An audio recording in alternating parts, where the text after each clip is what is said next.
Restoration of a classic Ford is a journey of discovery. Let Auto Krafters help you with yours. We offer quality parts for Falcon, Fairlane, F-Series, Galaxie, Maverick, and Pinto. Contact us today.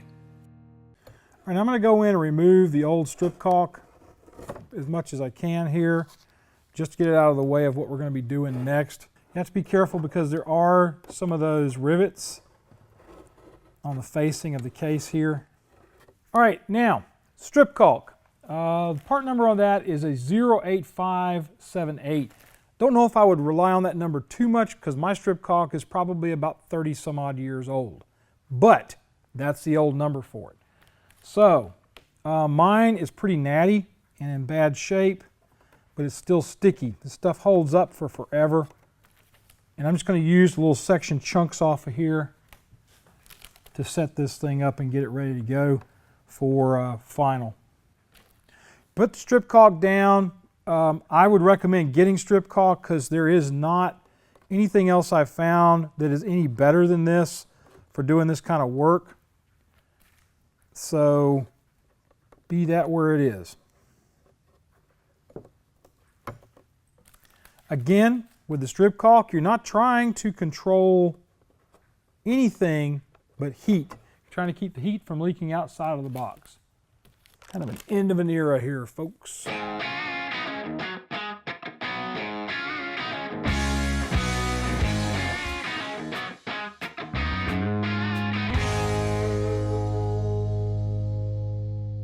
This is your layout pattern for that, and you just run it around the perimeter. That's what Ford did. That's what we're doing.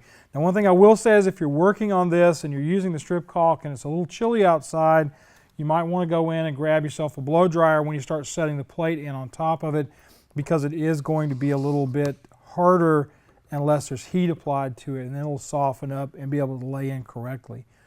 The biggest problem I can see where that could be an issue is up here where these two rivets were at, which we're going to have to replicate, and I'll show you that in just a minute. So what I'm going to talk about now is what I did to refinish the outside of this case. Basically, it's all done with some Rustoleum clear. That's the easy part of it. The hard part on this case was the fact that I wanted you to see how the Evaporust works.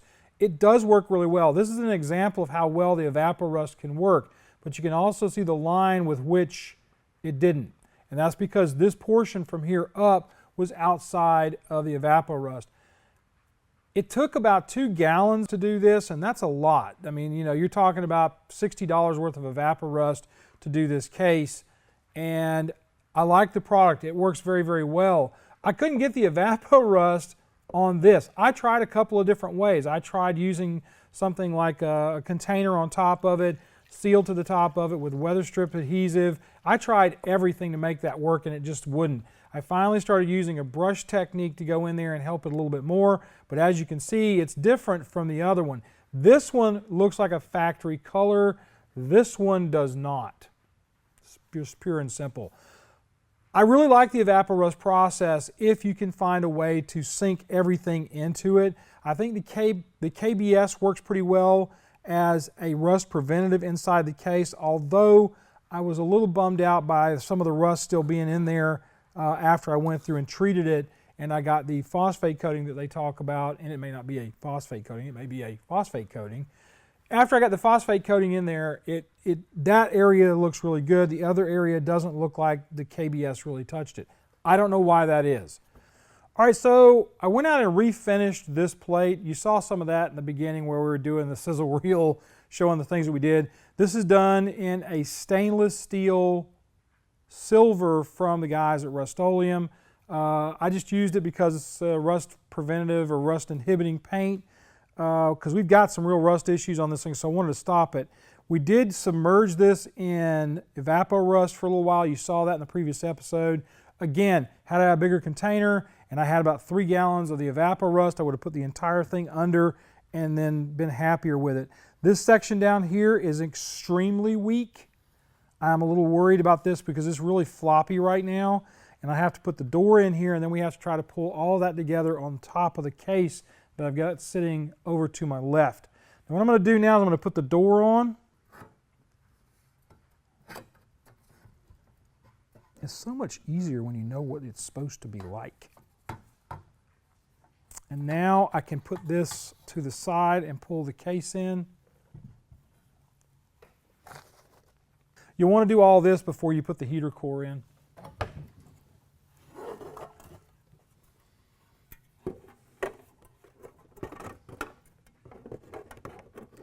There is a small divot in the bottom of the case for this door to sit in. And oddly enough, on this door there is no seal. There, that went down inside. Now the problem is going to be getting everybody to talk nicely to each other here. What I'm going to try to do is align those two top holes and then set them in the strip caulk, because those can't be done until we get everything else set. You want to make sure all of your clips are over the top of the fiberglass all the way around. If they're sitting proud, then you're going to have a problem. All right, I'm going to start putting a couple of the screws in. Again, all of these are 5/16 fasteners. Some of these may have to come back out whenever I finalize the case.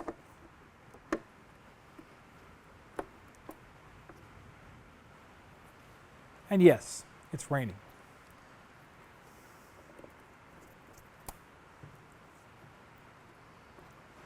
All right, I'm going to grab my hammer and start trying to knock some of these back into position. This is the one thing about these cases that really kind of bothers me, is when you take them apart, trying to get them to go back together like they were before. I've got a couple of screws holding us in position, so that should help us some. I could probably put the motor in now if I wanted to, but I'm going to wait on that for just a second.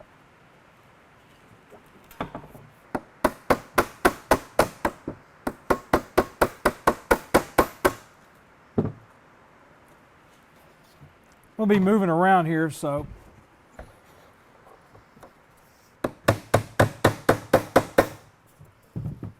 And if some of you Galaxie guys know a better way to do this, by all means, drop it in the comments and we'll probably do a short on it down the road.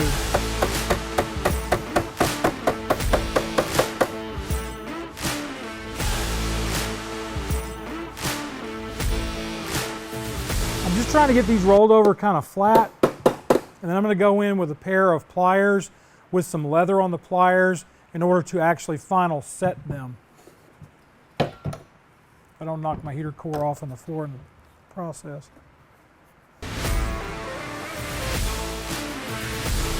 The nice thing is that these holes here on the top where the rivets go in, they're actually down about where they need to be now. And yes, this is a ticklish job because you can cack the top of the case or the bottom of the case trying to put these back in.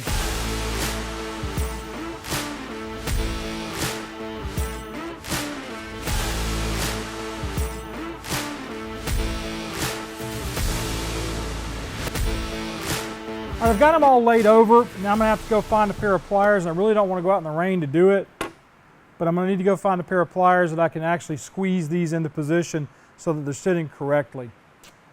All right, so what I'm going to do is I'm going to show you a little trick for making these things flatten in the way they're supposed to. I've got a set of lineman's pliers here, and I put some electrical tape inside the jaws and just wrapped it in that so that I can use these and not mar up my paint theoretically. And I'm going to lay this one in and just squeeze it into place. The reason I like using lineman's pliers for this is they lay flatter and they have a broader head than the standard mechanics pliers. I'm going to do this one. This one is really sketch because that corner is just eat up. If I could replace that plate with a new one, I would. I'm just going to go all the way around the case, flattening these out. So that's the case final setup. Now, I can't do the heater core until I replace these two rivets, which are going to be kind of a bummer to do. All right, I'm going to go in and put the backing piece that goes here in the case. This is actually a cushion for the heater core that goes down there. I'm going to slather this up with some contact cement. By the way, my gloves gave up and left. I'm going to let this dry for a second, then I'll throw it in there. I'm going to lay it in.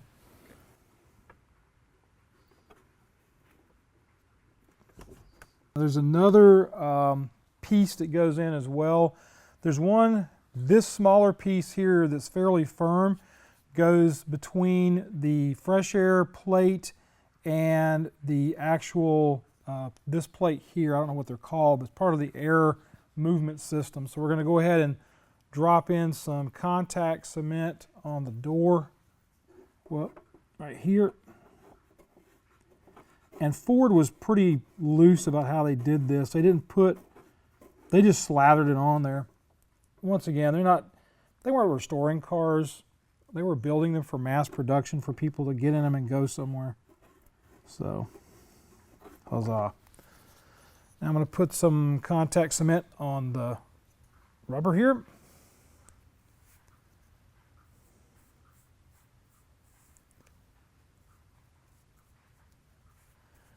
No particular side on this or the other one.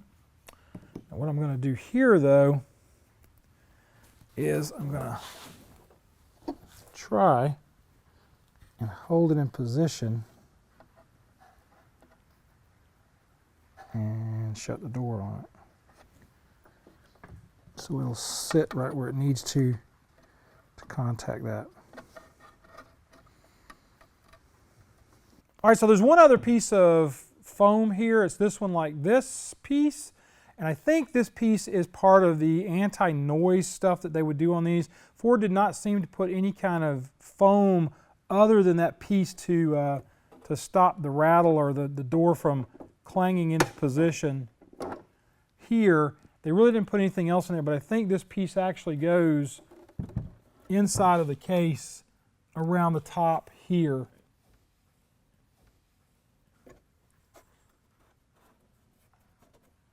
Is this correct? I have no idea. It's not like I've got a ton of instruction on this stuff. Probably when Ford got these things, they were sent the assembly from another plant. And again, I'm going to sit for a second and let this dry.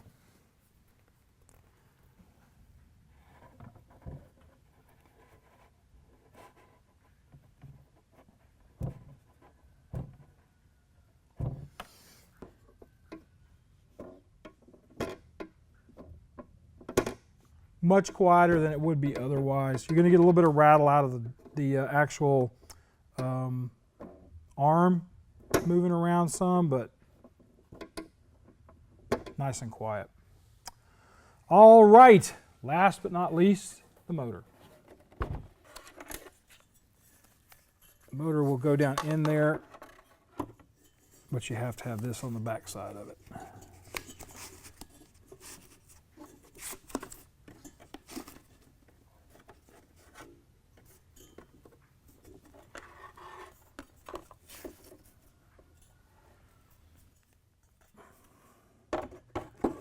These are evenly spaced. I really don't think it makes much difference at all which way it goes.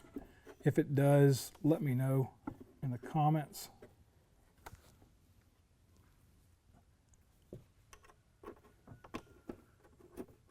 Start one screw, move the assembly around, get another screw started.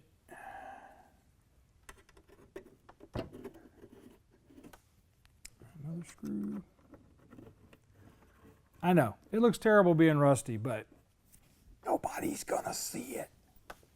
I had some of these soaking to get some of the rust off of the ones that are gonna be where you could possibly see them. There you go. There's your last one going in. And I'm gonna screw this thing in position. Do the star pattern, because that's how I roll.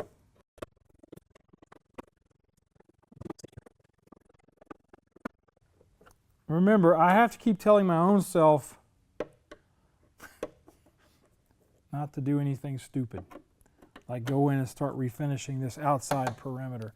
Were I doing this for a concours car, I might not even still do that, because like I said, with this up against the firewall pad, which is going to sit right here, this motor is never going to be seen by anybody because it's inside the cone and it's inside of this, so nobody's going to be taking this case apart to do it. Keep in mind that the only reason I painted this was so that it had the rust inhibiting stuff in it, because we've stripped a lot of that off with the Evaporust. Now the Evaporust does put something on there that keeps it nice if the Evaporust is on it, which I did on the blend door or the fresh air door here, but overall it does not see any humans. Now these are craft rivets. These aren't exactly what you'll need for this kind of job. You need a little bit bigger one. These are 7mm and they aren't quite to the task. They will give you a mimic, but they're not going to hold like you would want them to. Now you do have a screw going into the case here, here, and these two down here. Those will hold everything in there like you want them to hold, but you still want to have something in the top up here to fill those out. So I'm going to put this inside, at least theoretically, and it should stay there. And then this one goes on top of that.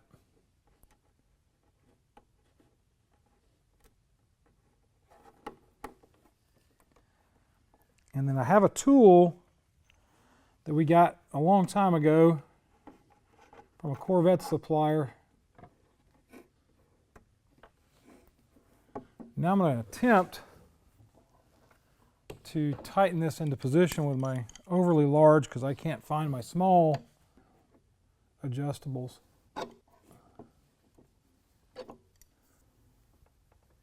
I'm not going to go any more than that, even though there may be more to it. I want to be able to look at it and see what I've got. It actually did what I wanted it to do. Yep. It's not the right size. If you can find, it's usually about a 5/16. If you can find a 5/16, that's great. If not, I'm going to go ahead and do the other one off camera. No need to go ahead and do that now. All right, I'm going to put my heater core in. This goes in with the pipes over to the motor side.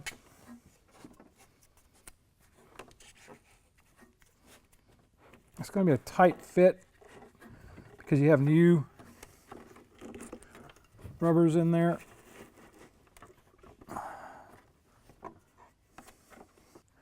All right, one last piece. This is the clip that holds the heater core in position correctly. And you just want to have that because that'll keep the pipes kind of generally where they need to be. Now you may still have to do pipe adjustment after you put the plate on, but that's what that clip is for. And put the plate on. Sort of setting our, yeah, it's over just a little bit. All right, these you don't want to get too tight because you don't want, if you're going into the fiberglass case and there's no backing receiver for the screw, it'll just strip that fiberglass right out of there. Go through and just kind of make sure everybody's in the pool correctly. And now I'm going to take my pipe, move it to the center a little more. This one's clear and I'm not going to mess with them. If they're not touching the edge of the case, I'm not going to mess with them. I only do that if I'm touching the edge of the case. And this last screw I've got right here goes in here for a clip, and that's the clip that holds your fresh air line, that big long line that goes from the right hand side of the steering column all the way over to this here. Sounds a lot better. Now the last thing I want to do is I want to set the case this way, and I'm going to go grab my car battery. And I am going to test and make sure that we have decent function for our motor. All right, so final thing to do on one of these is to test to see whether your motor is still operational once you put it inside. The reason for this test is to make sure that you don't have anything warbly going on once it's mounted inside the case. So what I'm going to do now is I've got my 12-volt source, I got a battery, the negative wire is hooked up to the negative side of the battery, and the positive wire will be going to the positive on the battery. First off, I'm going to test the defroster. good airflow. You can see the little tag there flying in the wind. We know we got good airflow there. Now what I'm going to do is I'm going to open up so that we have floor and defrost. All ports are functioning the way they should. You can close that off a little bit, and then you get direct flow this way. This is going to open the flow up to the interior of the car a little more so that it's flowing toward the feet of the driver. And that's basically just the guy reaching down underneath the dash and making it work. Then you can take and just shut all of it off, and you can hear the pitch in it change, and that's just basically doing nothing. There is no flow. There's a little bit of flow around the bottom edge of the case, but that's because the case has got a separation in it. That means I got to go in now and probably put some more strip caulk along the very bottom edge in the back here. So there I go. I know.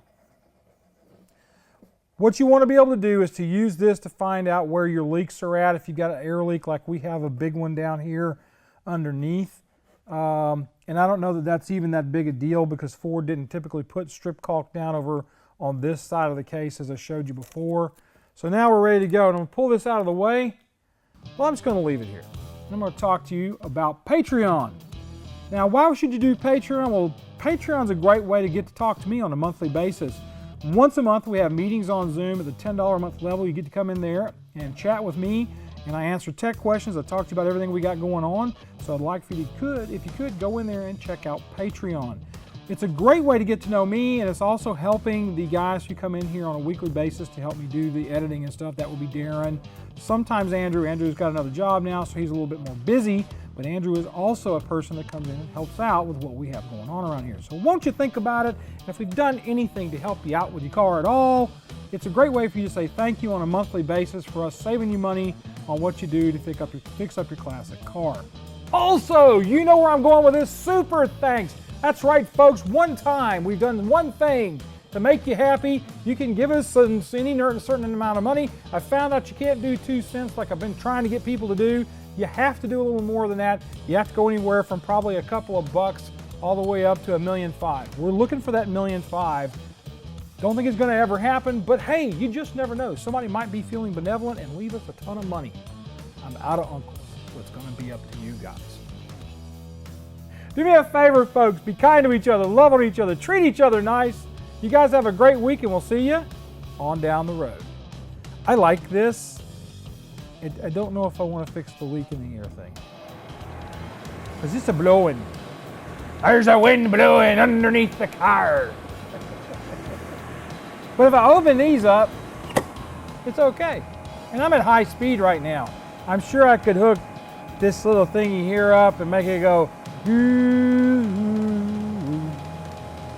but I don't want it. I do, but not right now. Because this is going in the red car. I don't know if you've seen the red car, but it's kind of a Pisa junk right now. It's gonna be nice though. Trust us. At some point, it's gonna be a nice car. You're gonna like it. May not be able to call it battle-scarred Galaxie anymore, but it's